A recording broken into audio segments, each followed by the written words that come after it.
We have any music? Ah, there we go. We're live now, and I think the music's going to kick in. But I'm going to keep going anyway. Hey, welcome to the off night, folks. It's an exciting night we got here. We got a couple of guys going to try and talk to you about things. We're going to talk about what happened. And we're going to talk about maybe whatever's going on and stuff like this, and the great area of Michigan, and all the stuff that's been taking place, all the unusual stuff that's happened. So it's like, we'll talk about everything. We got a whole series of ideas we're going to talk about, and most of them are going to be like trivial and from the 1960s, but it's okay. We're from the 1960s, and that'll be good.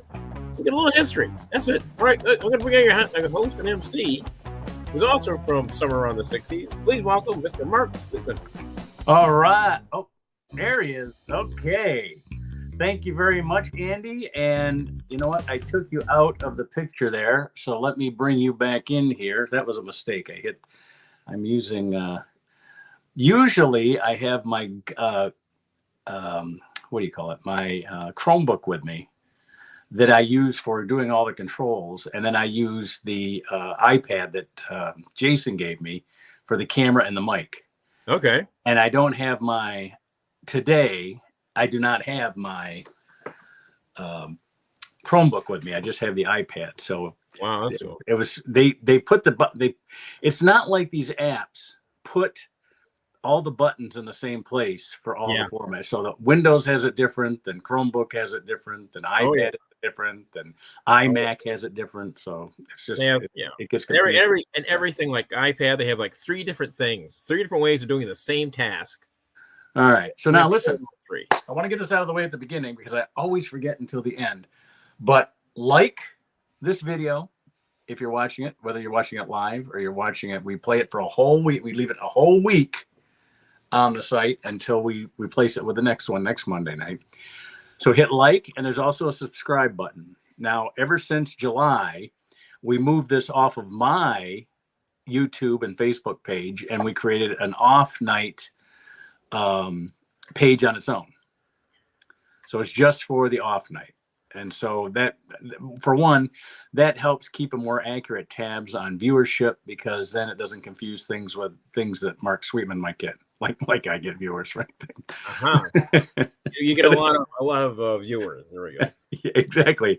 Yeah, basically my family is always asking, when are you going to put something on your Facebook page, or when are you going to put something on your YouTube page? But anyway, so if you're viewing this, and now Jason, who's going to come on here in just a few minutes, is also going to be one of our producers of the show. Oh. He's going to get hooked up, and so we'll be giving him access, and we'll probably be we might do a couple. I was thinking of doing a couple of just practice runs that we may not leave on the air. I mean, they would have to go live just because of the wait, in order to keep a video and to work all the things I'd want to practice live, just like it was a live show. But then once we got done, I can just delete it, because we fully expect to make mistakes as we get going on this, trying to make this a little bit better.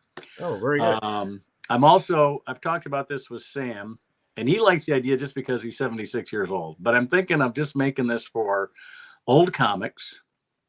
And I don't want it to be just old comics. I don't want it to just be white comics. I just don't want it to be male comics. That's just what we are. And so there's a lot of history between us. There's a lot of, networking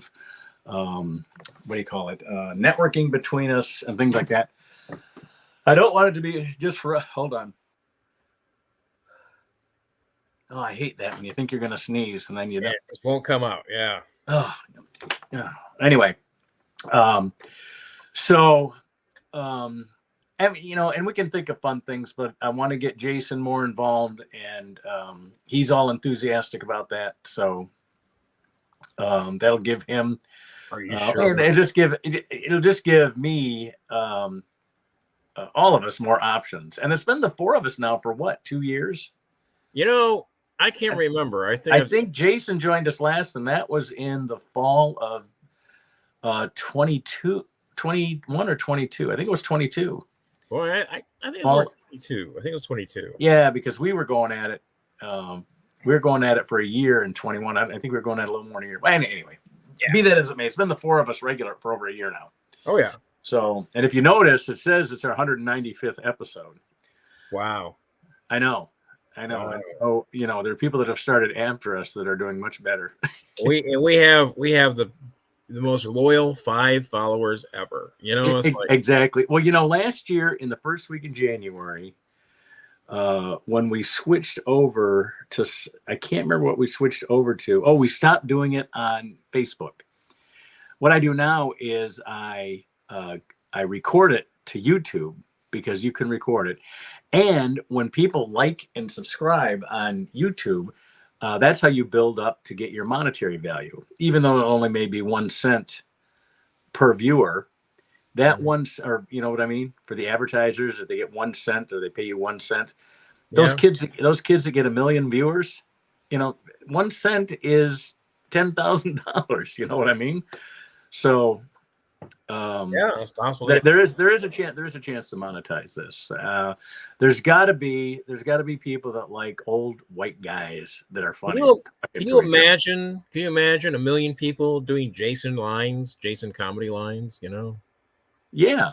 I don't know. It's possible. It's got those one-liners going for him. 1,000 million people. Now Sam won't be here tonight. You want to do anything? You want to talk about anything else before we bring Jason out here? I want to talk about your photo on the image that you're projecting. Okay. Remember that, those old the 1950 films where you had like the Cinerama sort of thing. Yeah. So it elongated you up and down vertically. Yeah. And then you got when you lean back, it's like a tracking shot. Like those ratchet shots. Oh, this type of thing? Exactly. It's like a ratchet shot to the back. So exactly, you got to sort of like it's quite a fun. It's like I feel like Telstar should be playing. Yeah, you see that episode where you watch like those films and they have like incredibly vertically huge women and they're all like this size. Well, you know what? I put it this way because when I turn it so that I've got the horizontal like you're at, right? What happens is I'm looking off all the time to the side. I'm looking off to the side because the camera is on my left, so I'm looking to the right all the time. Yeah. Well, if you keep going back and forth, it's like an acid trip for us. Woo! Ah, ooh, ah. But do you remember Telstar? I think it was the Ventures. Da, da, da, da, da, da, da, Very good. Very good. Boy, this is I gotta be careful. They're gonna call in soon. They're gonna call in soon for trying to find if something's going on or wrong. So, so it's just the three of us. Sam's not coming, huh? Sam is going to a film screening tonight. I didn't get a lot of information out of him about it. Wow. And so I don't know if it was something that he had planned and forgot to tell us about or something that came up. But he does a lot of film work. Nice. Because they do a lot of filming in New York, and he's a 76-year-old tiny little white guy. So anytime you need that ornery guy, that ornery little scamp, call on Sam. Call Sam. Yeah, that's right. He's like a lawyer. Call Sam if you need somebody to get angry, angry old guy. That's right. All right, well, let's get Jason out here. Jason Grant has. Do we have a poem at all? No poem today. Oh shit! I'm sorry, I forgot all about that. Yeah, we're having a little bit of I'm in my bedroom only because the door locks. My daughters are fighting, and perhaps one of the worst things about my family is that they don't take after their parents as far as how they fight. We like to just insult each other and crack jokes and just really insulting. They like to throw their shit around. So anyway, physical thing. Exactly. So let me get to. Susan did leave me her poem. Did she leave it on the screen? Oh, there it is. I got it. I just have to. Anyway, here it is. Please. So she's driving Lillian's boyfriend. Remember, he's the one that took our picture last night. Oh, okay, great. So she's driving them to his house so that they can, fight in front of his parents instead of hers. So very nice. That's always good, Right. All right, so let me get to the poem. Here it is. Okay, here we go. All right. So let me do what Susan does. Go to my solo layout here. There we go. In Jordan, 3 service members were killed by a drone. Biden's response to Iran, will it be overblown? E. Jean Carroll intends to spend the defamation money on something Donald Trump hates. Now that's really funny. Activists threw canned soup to protest global warming. Mona Lisa assaulted by the broth without warning. The 49ers versus the Chiefs are headed to the big game, yet Super Bowl Sunday will feel like a shame. So sad to say, our beloved Detroit Lions lost. But what a season they had when that pigskin was tossed. And that's the poem by Susan Sweetman for tonight's off night. I want to get Andy back on here now that we've done our poem. Yeah. Let's get Jason out here because I want to ask about some of the things that were mentioned in the poem here. Sure, go ahead. That I didn't actually hear about in the news. Hey guys, buddy. Yeah, there. I like that. Now Thank you. Jason's also got the portrait view rather than the landscape. Yes. And thank you for keeping me backstage for so long. It's helped me work on my witness statement. Very nice. I would Very just nice. like to say that I'm making this of my own free will. I'm not being coerced in any way, shape, or form to make the following statement. And on a more serious note, just in case I should turn blue and fall over, please contact the Dick Shawn Emergency Response Team. Oh wow. Yeah. I was at that show. You're kidding me. No. Wow. I was working the Improv in San Diego, and Bob Nickman. Do you remember Bob Nickman, Andy? No. He played Ann Arbor a couple of times, I think. Anyway, Bob Nickman and I and Rich Scheidner. Remember Rich Scheidner? Yes, I do. I've heard, yes. So anyway, Scheidner, we could always count on him doing like an hour and 15 minutes. And so Dick Shawn was playing at the University of San Diego, which was his son's school. And so we found out he was there and we got invited by somebody. Mm-hmm. And so we said, yeah, we'll come between our sets because neither of us were emceeing or we just had to be back by the next show, right? Or none of us were emceeing, so we didn't have to close the show. We'd already done our sets. Mm-hmm. So we went over there and he died on stage during a bit where he plays he's dying. And wow. In front of his son, which was very sad. Oh, wow. Yeah, I've died on stage a few times, but sadly, you live to tell the tale. Yeah. Yeah. No, I just remember hearing about that when that happened because, Dick Shawn, as we know, kind of big in the 60s and into the 70s. I mean, the guy had a legitimate career, but by the time he passed away, the ship had sailed. Although I'm thinking he probably was doing fine, Right. No one's going to be, successful forever and ever. Right. But then you just hear that, yeah, he died on stage. It's like, really? We got back to the Improv, and Paul Messier, who is the club manager there, goes, so you guys went to see Dick Shawn? How'd he do? Well, we go, he died. He goes, well, with an act like that, it's either going to kill or it's going to die. So he said, no. He died. You don't understand. No. It's like, well, he really had to put the paddles to the routine, huh? Yeah. He really had to. No, not a bad metaphor. Didn't bad. Yeah.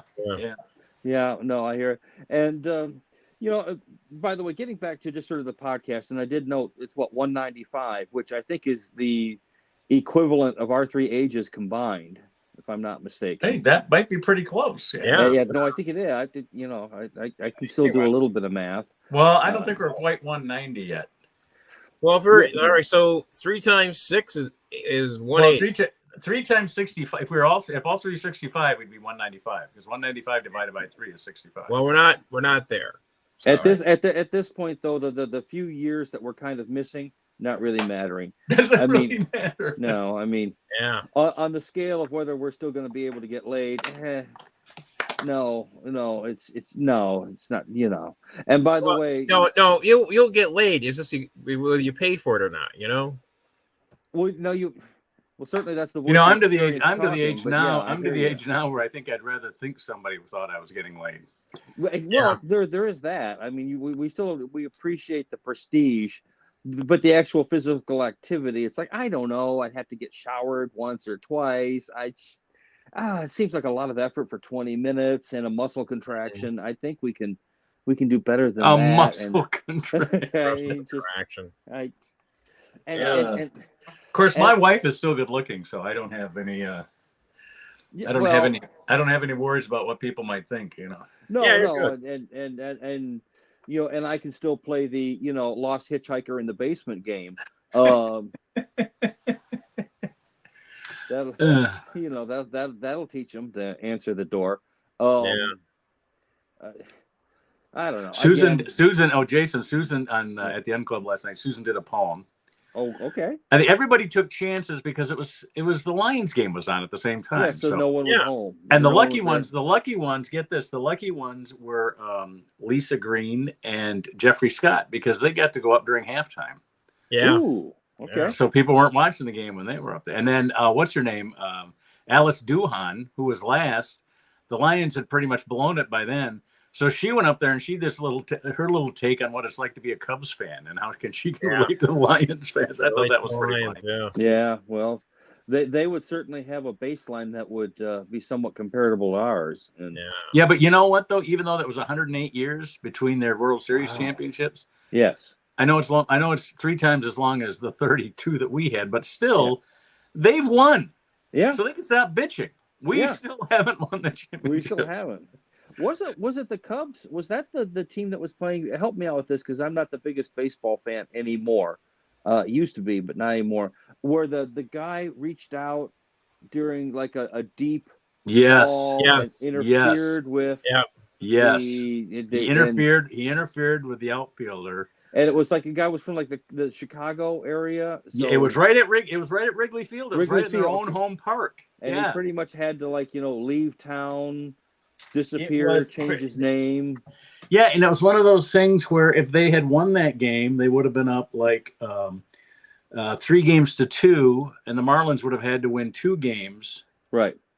Or was it? I can't remember. There was a thing on NPR about this exact thing, and he says the commentator was going on the Chicago team was doing with the worst possible play. They were missing stuff. They had so many errors in the game, and they were on their way to losing it. Then this guy does this thing. So nobody looks at the Cubs as being a losing team or they're going to lose that game. They just they blame it all on the guy that interfered with the baseball. Well, and then there was Bill, and then there was Bill Buckner. Bill Buckner. I was just about to say that and was it Bucky Dent is Bill Buckner the one who let the ball go through his legs? Yeah, back in 1986 against the Mets. Yes, which allowed the rally to go on and right now. Wait. Now the thing about here's the difference between Bill Buckner and the guy in Chicago. The guy in Chicago, that was in the National League Championship Series. That wasn't the World Series. Right. That was for them to go to the World Series. Right. Yes. So they still hadn't gone to the World Series. But the commentator was basically saying that the Cubs were making 1,000 errors. They were going to lose that game, but they blamed it all on that one guy and the one thing. So. Well, the thing is, not just that, but losing that game didn't lose the series. They still had to lose another game until the series was lost. So why do they blamed it all on that guy though? You know what I'm saying? Because they're the thing that breaks, you get blamed. Yeah, folks. I mean that's just the simple reality. Well, I think the worst thing is the guy, the Bills guy from 1999 that missed the field goal. Or was it the extra point? If the last thing you saw when they launched, that was an extra point. It was actually a field goal. It was extra because it was I think the final score was 14-13, and he would have tied it. Yeah, guys, if the last thing you saw before they launched the Challenger was the janitor cleaning with the mop and leaving the launch pad, want to bet he'd get at least a portion of. We've seen here. This is the janitor leaving the area before the shuttle blew up. Mm-hmm. They're going to be blaming him. It's the way. Oh, yeah. It's just the way our mind works. The guy watching the Hindenburg come in. By the way, the Hindenburg for you younger people is a very large airship, and never mind. Although think of the Goodyear blimp. There's your hint number. or think of the bit here. Yeah, we're gonna use yet another archaic piece. Well, of remember the piece Doc from Savage had a blimp that was supersonic. Okay, Who did? a Who su- did? Doc Doc Savage. Savage. He a He had a supersonic blimp that I was love it. supersonic. Okay, you're gonna have to help me with who is Doc Savage. He was a sort of a pulp fiction character. Back when everyone loved pulp fiction, and you know, when they were writing that series, like 50s, early 60s. It was the 50s. It was like the 50s. My brothers loved Doc Savage. Yep. So they have him around. But basically, it was like a 50s sort of equivalent Superhero. to superheroes. Were like, what is that? The English, what about the English gentleman or something like that? The legendary gentleman or something? Like a group of guys who were supposed to be very smart, and they, went up and fought for good people. So, at any rate, I think the point is blimps don't go supersonic. That's what I was saying. They are decidedly non-supersonic. Yes. It's like going out to a really good strip bar and finding out that it's run by Madeleine Albright. God, no. Yeah. You realize you've made a decision. It's not going to work out the way you thought, and in fact, it's going to be the opposite. Hey, I'm telling you. Madeleine Albright, for all her thing, if you look at her history, she knows what a good-looking woman looks like. Okay. Yeah, and she ain't it. She knows. Yeah, but she knows how to get things done. So basically, yeah. Well, so did Janet Reno, but I don't want to see the two of them in the Jello pit. But they're not going to be stripping. They're going to hire people who are going to strip. Well, in the Jello pit, you rip each other's clothes off. I don't think that's technically stripping. Well, you can talk about Janet Reno all you want, but that woman had some Janet Reno in a bikini and body paint. Oh, stop it! No, I hear she was big in Norway. Well, that's a different breed. That's a different breed altogether. Yeah, exactly. They're taller and they're basically outdoor woodsmen. Well, isn't that where the wife who beat him both to death? Equivalent and the opposite of the Amazon woman. Hey, Janet Reed could crack walnuts with her biceps. You know what I'm saying? Although I love the fact. Wait a minute, hold on. Should we be talking about women like this without a woman on the show? Yes, absolutely. This is sexist? We're actually celebrating women who can do feats of massive strength. Andy, you certainly know this. I've been a taxi cab driver for most of my life, and since I've reached the point of total sexual irrelevance about 15, 20 years ago, well, even longer than that, if I'm being honest.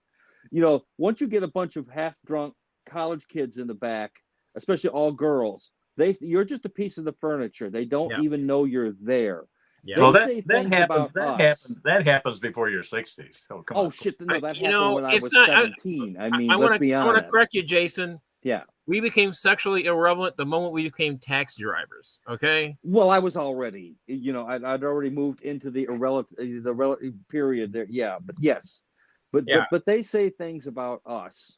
And then they talk about the other guys in ways that would make a 7th grade locker room full of boys run with their ears bleeding and crying. When they're trading off over, which boyfriend's got the biggest unit and oh my God, and which chick is the biggest whore, and how we hate that girl because she always fucks on the first date and that makes it harder for the other ones to get a date, where they get a dinner but don't have to put out. So hey, I'm gonna carry on the discussion. I'm leaving for just a second. I just got a message that I got an Amazon delivery, and I leave it on the porch. What's going to happen to that? So there you go. Oh dear. Well, that's terribly prejudicial about Amazon porch pirates. I mean, they're just scavengers. They're just. Hey, did you watch the ball game? I watched some of it. Yes. Okay, you watch like the first part or the second part or the third part? A little bit of both. Got it. Why? Specifically. I just wonder what your take on the whole thing was. As I was telling Mark before we went live, you live by the go for it, you die by the go for it. Oh yeah. I mean, I appreciate the aggression, but football is sort of like chess and jousting. Yes. You set the board up. You're making some strategic moves, and someone in a horse comes along and puts a giant thing through your chest, and you're like, Well, I okay, mean, that was a good move, but I'm dead now. But I mean, you look at some of the decisions Dan Campbell had to make. So the decision whether to do that, either to kick off to get the 3 points, or to go for it was like 2 feet, 2 yards. Yeah. All right. So you're sitting there. All right. You're somewhat tied, and you gotta go like, you know, do I have 5 minutes? If I kick this, I have to give the football to the other team, right?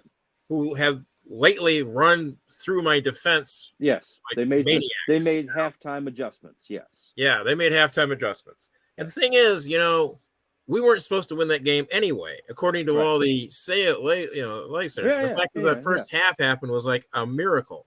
Right. But the thing is, we have a really good team of first stringers.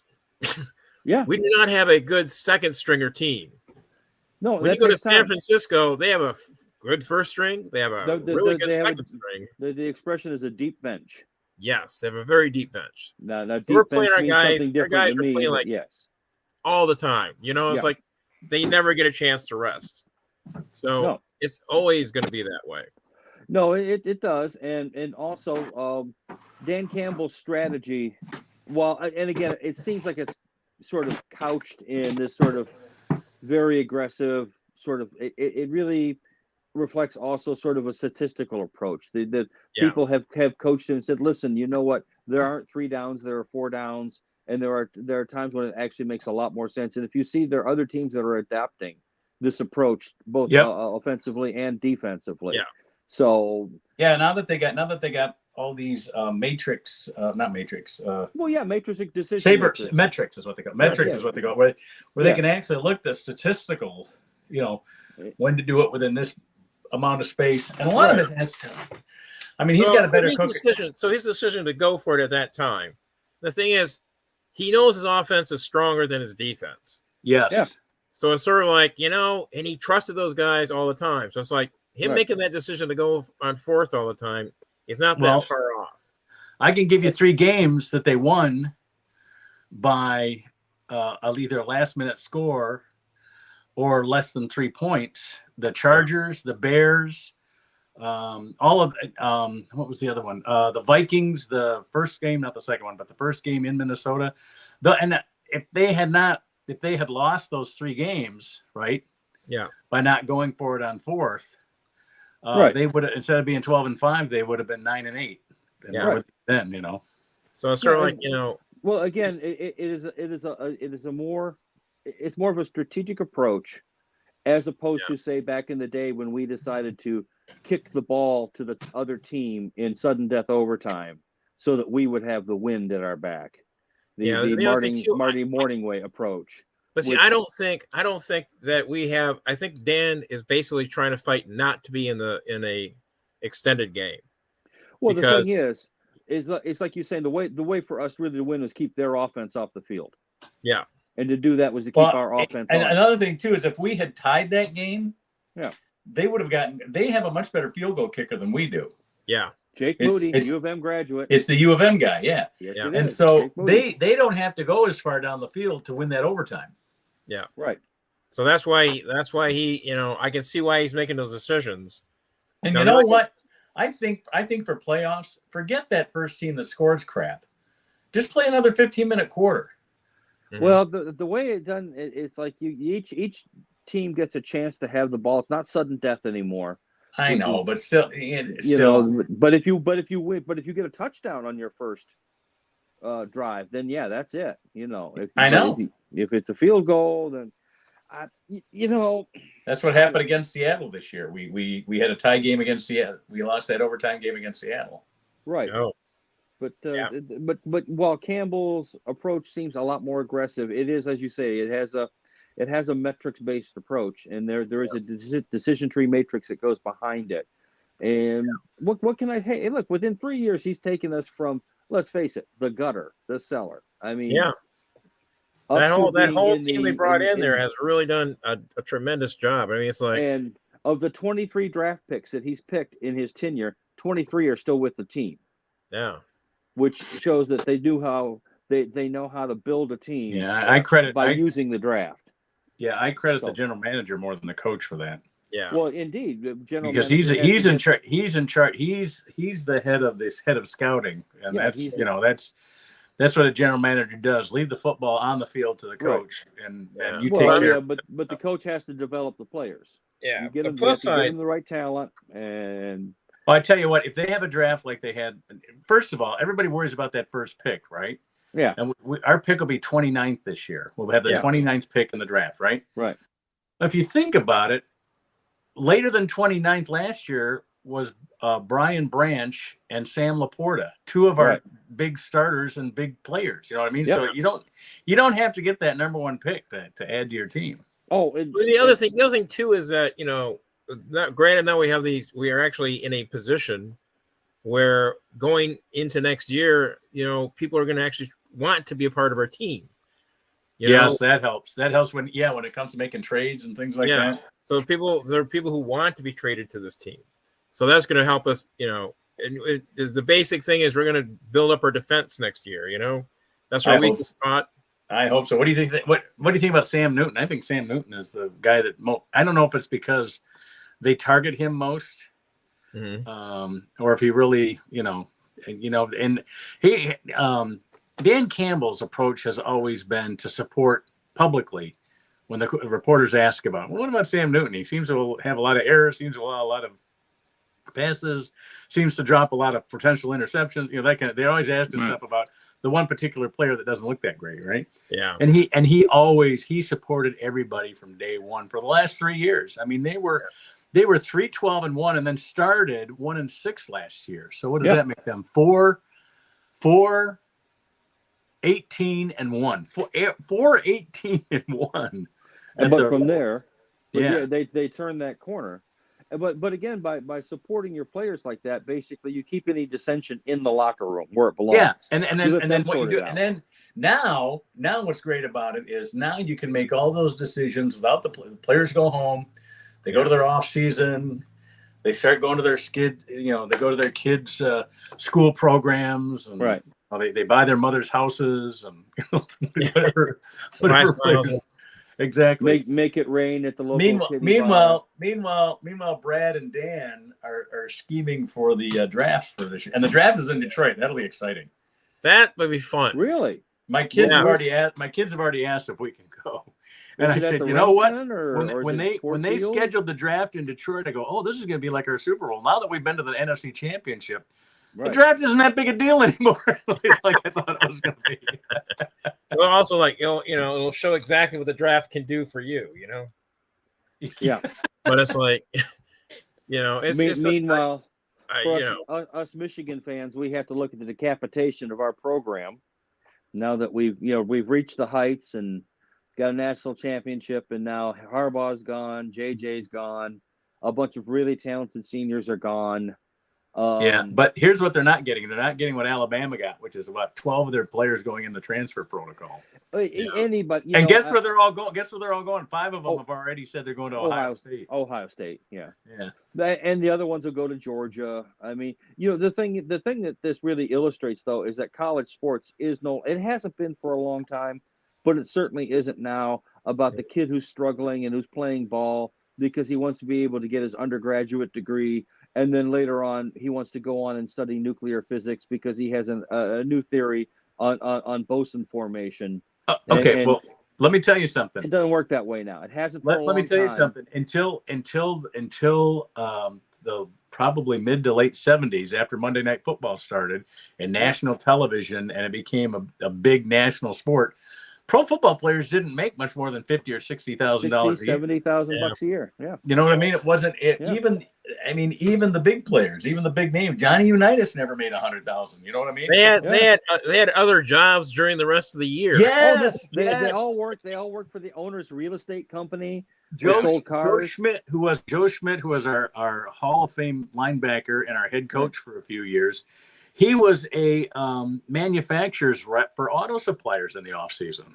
I love it. Everybody loved to come to that. Now that was the reason. Now back when they didn't pay anything, the reason to come to Detroit was getting that auto job, getting that auto position. What's his name? The guy that played for the Pistons. Dave Bing? No, they retired his number 15. Can't think of it. They called him the microwave. What was it? Vinny Johnson. Vinny Johnson, VJ. Vinny Johnson is now. I mean, I've seen him do stories on the NBA Network on this guy. He's one of the few guys that made more money after the NBA than he did during the NBA. There's Michael Jordan was making more money from his endorsements. But you know what? That endorsements is different. That's still basically for basketball. Vinny Johnson. Yeah. Vinny Johnson started with, in fact, I think he and Bill Laimbeer had a company together down in Southwest Detroit. Well, Laimbeer, where they made shipping crates and packages. Yeah. Pretty simple shit, pretty boring. You know what I mean? Dave Bing. Yeah, Dave Bing owned a steel company. Yep, Bing Steel. Yep. And then later became mayor of Detroit. Bing. Yep. Out of the box, Bing. Okay.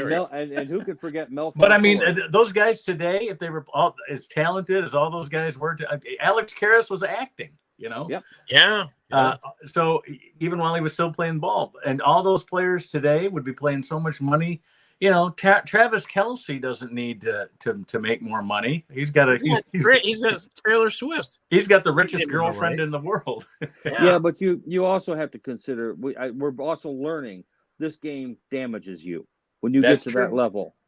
That's and true. It takes years off your life. You know who's doing that money? You can't remember what to spend it on. You know. Yeah. What's his name? Calvin Johnson and Barry Sanders both got out before. I think.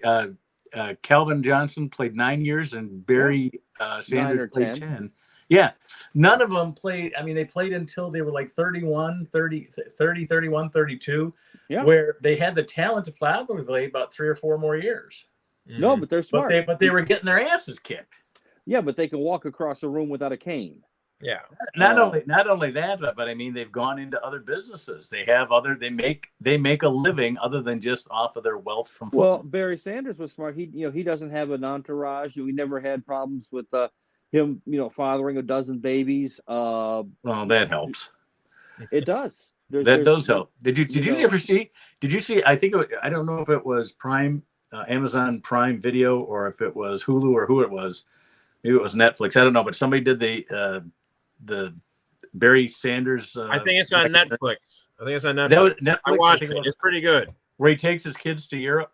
Yeah, he when he left the Lions, he went to England. He went to England, but to do this, somebody came up with the idea to do this documentary. Why don't you take your kids back to Europe where you went when you left football? Because they weren't even born yet, really. Yeah, right. You know, these kids are all like less than 25 years old. Yeah. So he took them back and then told them, and then they filmed him telling them stories about, his days in football, because they just know, they know that he's a legend in football, but they never got to see him play, Yeah. Yeah. But some of those videos they show on YouTube, oh man. I know. He was a master winner, yeah. And I also love to hit people, because a lot of people don't remember Spud Webb. In a time when basketball was genuinely dominated by big men. Yep. You had Spud Webb running around the court, making people look stupid, and an amazing basketball player. And I say, if you ever get time to go on YouTube, check out Spud, because again, when you had Patrick Ewing, who were the big? Well, you had Mahorn. Who was the other guy who went? Dennis Rodman. Yeah. Well, those guys were. You're talking about big guys. You had Kareem Abdul-Jabbar. Yeah. I mean, you had really big. I mean, what's his name? Who's? I know who you're talking. Akeem Olajuwon. Yeah, he was big. The kid that was in the David Sampson. Right. There's a great name for. There's a great name for a big guy. Sampson. Yeah, there you go. And but Spud Webb was about what, 5 foot whatever. I think it was 5'2", 5'3", something like that. Yeah. Well, what was he? What was the guy who was on the Celtics? Was very small, but he was always passing the ball. He was fast. He passed the ball constantly. Never scored. He was always just passing the ball. Well, that's what I always loved about Isaiah. Isaiah was not always about him hogging the ball to get the best shot for him. He was a great game manager. Except for that one playoff game against the Knicks. Oh, please. Where he scored 36 points in the fourth quarter. Yeah. Oh, wow. And they basically the other team were calling timeouts. Yeah, he was. And so but he they was come hot. into they come into the and the coach didn't have anything to say. He says, well, I don't think you guys should change anything. Just keep giving it to Isaiah. Well, the guy could We're doing score. pretty good. I'll call timeout if that stops working. The guy could score, but he was definitely good at ball distribution. Yeah, you know, he was. Well, even but another guy was good at that was Joe Dumars. They had two guys that yes, Oh yeah. and I moved the think ball, that was, and the thing is about the Pistons were, and this was Chuck Daly's ball game yes, anyway. the Chuck Daly years. Yes, Yeah, absolutely. Chuck. He was all about defense. That's bang. And the other guy they hired, Brown. Yeah, but when you had Rick Mahorn and you had Dennis Herb- Rodman, tell me you aren't going to want to play some defense. Exactly. And the thing is, that was back in the days when they'd have these games where they won 75-69. Yeah, That's like one quarter now, you know. oh, I know, and they were roundly criticized for playing ghetto ball and this and that, and it became a style of basketball that everyone. I mean, it was a really derisive. But that's how they picked up the moniker the Bad Boys, because they're like, yeah, whatever.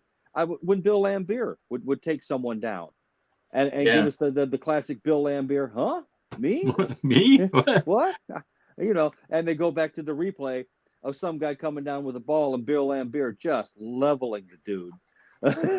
and Bill Laimbeer, standing over the twitching corpse, you know. Speaking of the pay they make, Bill Laimbeer had a great quote. He goes, "I'm the first player in the NBA to actually make less than my dad." Yeah. Well, his dad owned a packaging company. Yeah. You know, I mean, give Lambs credit. He knows where and how to make the money. He's seen his dad do it. I mean, yeah, you know what? And if his dad wasn't, if they didn't have that, he wouldn't have gone to Notre Dame. If he hadn't gone to Notre Dame, he never would have probably had the recognition he got. And gotten into oh dear, but yeah, here old-timey men talking about old-timey sports. Old-timey men. There you go. Here we go. Hey, you kids. As long as you brought that up, can I say? Well, what we learned from the off night is never follow the lead. Never follow your headliner. That's right. That was the Lions. The Lions were the headliner. We should have never done the show. Yeah, I thought the show was great.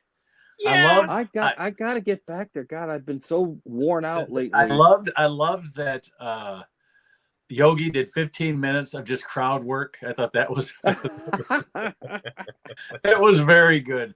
Well, one of the lines we came up with in the dojo, and I think it's going to end up being one of his signature lines. What was the stuff? The line he does, he goes, "Do you like accents? I'm doing an accent right now." Because actually, I do a lot of accents, but they all sound the same to you guys. I said, how did you know what a googly was? I watch British TV. Okay. he was, but he did a thing last night where he wanted to get a lesson on football. He goes, "Let me see if I got this right. You got a game called football, and you carry the ball." Yes. Yes. And we also have a game called football, and we kick the ball.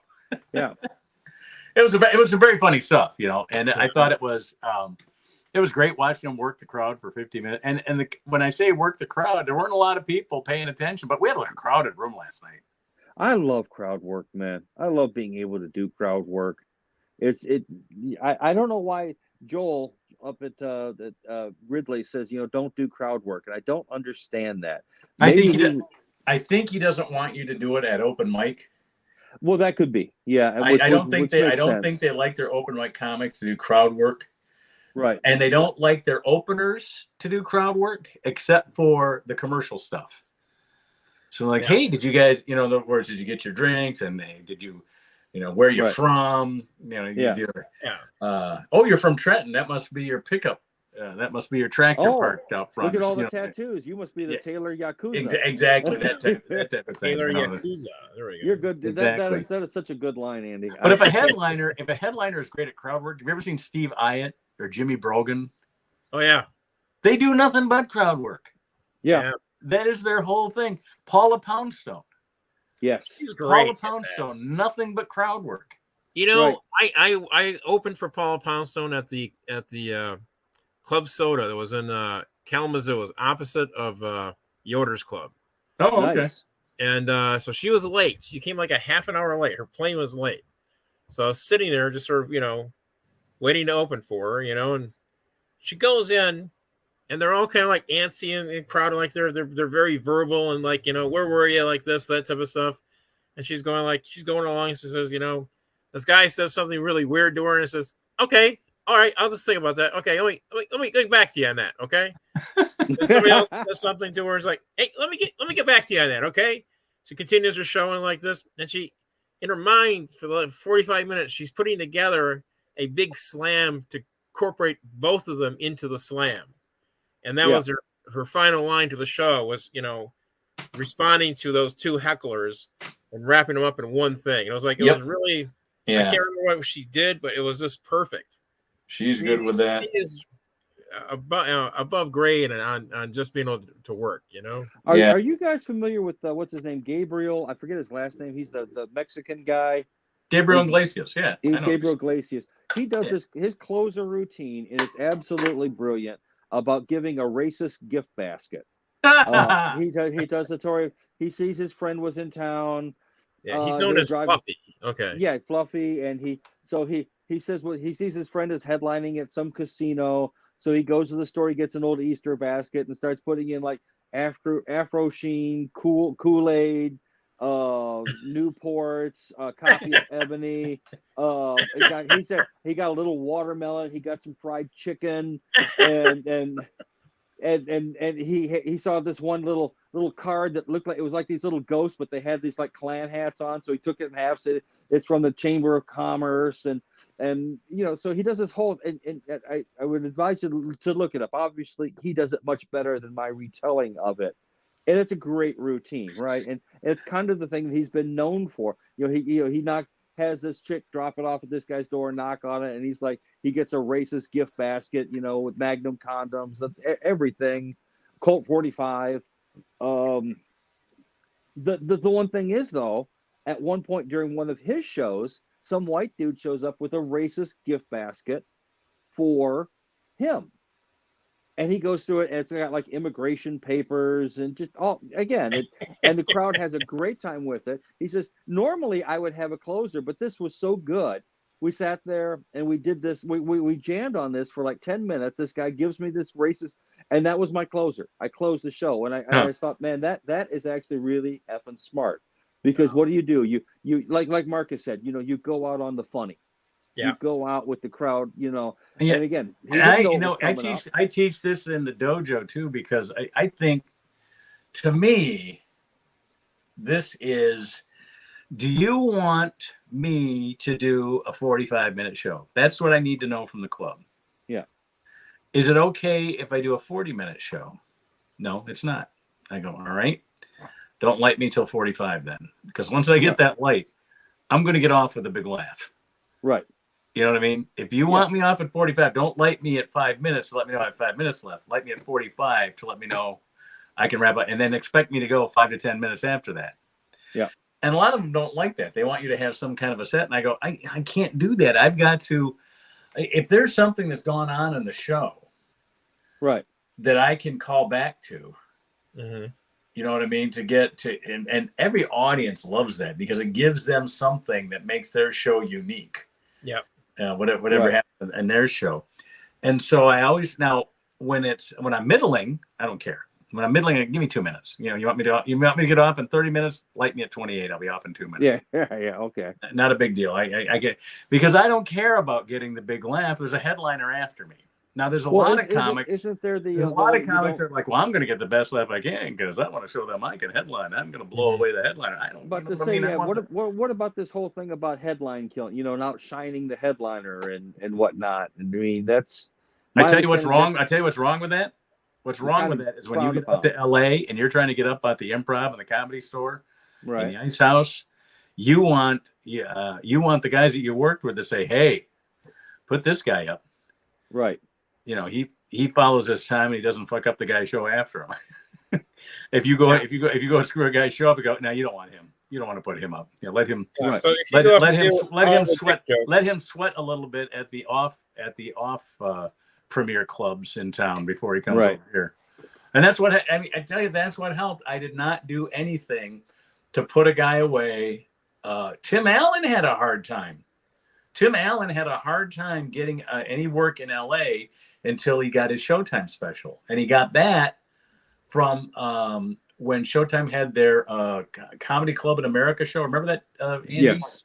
Yeah. They had that show where they did it from comedy clubs, and they picked about 5 or 6 comics that worked in the clubs. Yeah. I did it from the Funny Firm in Chicago. But it was, and Tim Allen got the Showtime special, his full 30-minute special, off of his little 6-minute segment on that Showtime Comedy Club. Got it. And so, but because he has a hard time making it out in LA because he was always coming in as the middle at Ridley's and blowing away the headliner. Yeah. Yeah, that's definitely, because my understanding, the way it just seems to me, you take a lot of the energy out of the room when you do that for the headliner. It's and one of the things that I always do, if the guy blows him away with high energy, right, I start out high energy, right, and try to bring it down within about 10 or 12 jokes. Right. I can't keep that energy up like the high energy. Now, if the guy kills with low energy and dry humor and Stephen Wright, zinger one-liners and things like that, I try to start out slow and make goofy references and then try to build back into my set. So I try to keep the rhythm. And I always want, if a guy's killing before me, I always tell the MC, don't take a lot of time. Get me right up, Yeah. Well, Sam Kinison has always been one of my favorites. And it seemed to me like he had a hard time keeping the same energy or keeping that energy level up. Because there are times, you have to admit, where his material, maybe he's not physically energetic, but the material is. It's very pointed, very sharp, very sarcastic, and whatnot. During his hottest periods, though, he was coked up quite a bit. Yes, he was. I've heard other comedians say that they saw him a couple of times and he absolutely sucked. Just, either it works or it doesn't work. Yeah. And if you really want to see him in the worst possible light, it was at the end of his coke career when, he was clearly high. He had a special to do. He did it. And he was so coked out of his brains, and you can see it. And it is awful. It is like, wow. His like best, to me, his best set was on Rodney Dangerfield special. Yeah. And Rodney wanted him on a year before that, and he said, "No, I'm not ready yet." And again, I think that shows a lot of maturity on his part, because that's a big break. That back then, that was a huge break, getting on one of those Rodney Dangerfield. Well, I never talked to Sam about it, but I talked to some of his friends, and the reason he took that break off was because he wanted to make sure he had more than just the screaming angst. Yes. Material. He wanted to have other stuff besides that when he broke. Yeah. And he did. Which makes sense. Yeah. I mean, it is a pity if he'd managed to put the straw down for a little bit. I mean, obviously his life was taken in a weird car accident, but I don't know who's to say. I mean, I always did love the rumors that, and I think Mark Maron was sort of responsible for partially spreading this, that Sam was involved with the Church of Satan. And I don't know if that's true or not, but it's great for his character. It's great for the sort of oeuvre, if you will. Right. I don't believe it's true, but then again, let me see here. Sam Kinison, what's the blonde chick who got her head cut off in the car accident, who's supposed to be dating Anton LaVey, Jane Mansfield, and some other folks. Always kind of fun to besmirch their image by their alleged involvement with devilry. So I don't know if it worked or not. I don't know if it's true or not. But then again, how many comedians would sell themselves for a couple of good jokes? Been a few. And once again, I brought the show to a complete screeching halt. And hey, there you go. All right. Once again, my vaguely satanic tinged rant has gone absolutely nowhere. So there's that. I like hey, we also got to get you hooked up, Mark. Oh, one last thing here before we go. We got to get hooked up with the with a tipping jar. We can leave a tip. It doesn't require a subscription. Someone can just throw a couple dollars into it. Send me a link. And also we will work on some kind of a PayPal, that kind of thing, so we can start making money even before YouTube monetization. If we ever do want to think about getting monetized, and this is something I have to work on, 4-letter language is an issue. Uh, we know that What language? you using 4-letter words. I mean, Oh, and there's you can do comedy without it, and I Like know I work? can, and yeah, I mean, well, I don't say we need to necessarily sell our cock ass and balls to the big corporation for dollars, but if the dollars are right, I'll certainly happily sign the bill of sale in my own blood at any moment. That's easy to do. um, but one of my favorite guys who's online, his name's Tom Grossi. He has the Packer. He's a Green Bay Packer fan. He's also a comedian, but he does live streams and as well as various comedic bits. And I bring him up because he was doing this 4 or 5 years ago and getting 5 viewers. Well, for the Packers game when the Packers played San Francisco, in his live stream, he had 35,000 people in the chat. I mean that's an incredible rating. I mean each live stream was there's a little counter of how much money people are chipping in, and for him it was in the tens of thousands of dollars, all right. chipping in at the dollar, $2. Sometimes someone throws $100 in there, but you get all so don't be too terribly downhearted here. Once we kind of get a little more of a rhythm flow, throw a few more technical refinements in, not really very many, where we've done 80% of the work. You guys have done most of the work in terms of developing the whole damn thing. Now we're just really talking about getting it, sort of pushed through the right, getting it through the machine, if you will, Right. so we can take it out there. Because you're right, there's money to be made. And then when I see these little millennial whatnots who've had like a million viewers since they were kids, Yeah. and now they're living in mansions. The only thing I can really say to that is we need to go down to Florida, find out who they are, kidnap them, take their money, and leave their corpses in a swamp to be eaten by alligators. They're influencers. No one cares. Excellent. Excellent. Yeah, Yes. exactly. Yes. Yeah. Well. Who's that young firebrand? Yeah, exactly. Well, we'll invite him to a lunch. We'll give him a Jimmy Hoffa lunch special. And they'll be like, "Who's Jimmy Hoffa?" And we'll say he was the biggest influencer in Detroit for many years, and and we're going to take you to lunch, and whatever. We have him sign the papers, and yeah, well, we don't know what happened. No one's saying a damn thing if they know what's good for them. Right. We know how this game is played. And Yes. does that make us avericious old men? The answer is yes. Yes. Absolutely. Yes, absolutely. it is. That's precisely. You have hit the nail on the head. Exactly. And we're going to drive the nail into the coffin, my young friend. Sorry, but we needed the money. Have a nice day. Your mother and dad can make another one. I'm sure they'll have no problem getting that done. Give them your has anybody been to the comedy festival out in Traverse City before? No, I want to go. Unfortunately, I was going to go up there with Tim Henning this year. Yeah. But our contractor scheduled work on our house on the 1st through the 6th. Oh. So I got to be here because my wife doesn't want me to leave. Well, she says, "Don't leave me alone with the contractors." No. So, you can leave me alone with the contractors, though. Anyway, and I'm a little bit upset because the house got shut up in August, and it's taken them this long to fight over how much they were going to pay for it. And because the kid shot our house up twice, it's 2 different claims. Like, God. So now we've got 2 different deductibles, which I hate. They could have just made it one claim. You know what I mean? The prosecutor is making it one case for the court trial. Has the trigger happy they shooter he's been arrested though? So you said prosecutors. So yeah. Oh yeah. The trial date is the 14th, but we have this week he was off. So today he was offered a plea. Yeah, but this isn't going to go to trial. And he has till Friday to accept the plea. Right. Because the plea is he pleads guilty of the lesser of all the charges. Yeah. I think it's unlawful gun possession or gun use or something like that. And the other one, I can't remember. It's less than attempted murder, which was like attempted murder's life, attempted murder.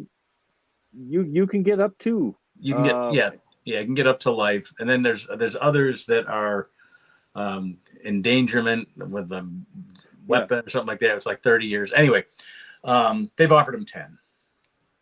And so we'll see. He should take that. He should. He should. He should. Even though that's a proposal B, you know what? Because if he get, especially Wait, is that without parole? He can't get any parole then? Well, that's true, but he'll get a little bit of good time. He can still get parole, but he can't get good time.